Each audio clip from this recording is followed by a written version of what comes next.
అదానిపై case వ్యవహారం అటు అమెరికాలోనూ ఇటు ఇండియాలోనూ తీవ్ర సంచలనంగా మారిన సంగతి తెలిసిందే. ఇదే సమయంలో ఈ వ్యవహారం రాజకీయంగానూ తీవ్ర ప్రకంపనలు సృష్టిస్తోంది. ప్రధానంగా కేంద్రంలో మోడీ పైన, ఇటు ఏపీలో జగన్ పైన విపక్షాలు విరుచుకుపడుతున్నాయి. ఈ స్కామ్ పేరు చెప్పి ఫైర్ అవుతున్నాయి.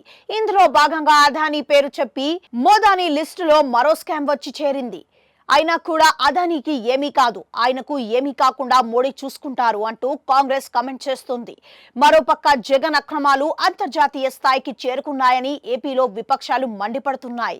మరోపక్క ఏపీలో భారీ సౌర విద్యుత్ ప్రాజెక్టు విషయంలో అదానీ సంస్థల నుంచి జగన్ కు 1,750 కోట్లు లంచం ఇచ్చారనే విషయం అవాస్తవం అని చెబుతూ అసలు విషయం ఏంటంటే అంటూ వైసీపీ సవివరంగా వివరిస్తూ ఓ ప్రకటన విడుదల చేసింది. ఈ సమయంలో బీఆర్ఎస్ వర్కింగ్ ప్రెసిడెంట్ కేటీఆర్ స్పందించారు.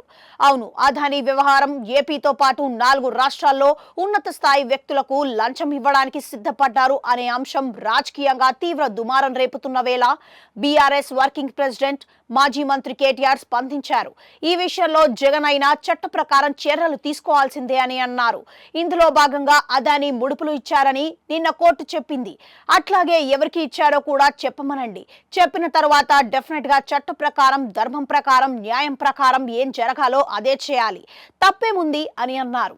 ఇదే సమయంలో లంచం ఎవరికిచ్చినా సరే మీరన్నట్లుగా జగన్ ఇంకొకరా నాకు తెలియదు, నిజమే అయితే తప్పకుండా చర్య ఉంటుంది, తీసుకోవాలని నేను కోరుతా ఉన్నాను.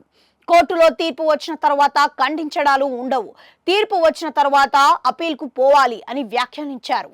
కాగా ఇదే వ్యవహారంపై గురువారం ఎక్స్ వేదికగా స్పందించిన బీఆర్ఎస్ ఎమ్మెల్సీ కవిత, అఖండ భారతంలో అదానీకో న్యాయం, ఆడబిడ్డకో న్యాయమా?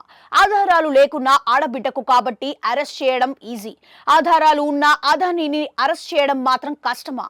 ఎన్నిసార్లు ఆరోపణలు వచ్చినా ప్రధాని అదానీ వైపేనా అంటూ స్పందించిన సంగతి తెలిసిందే.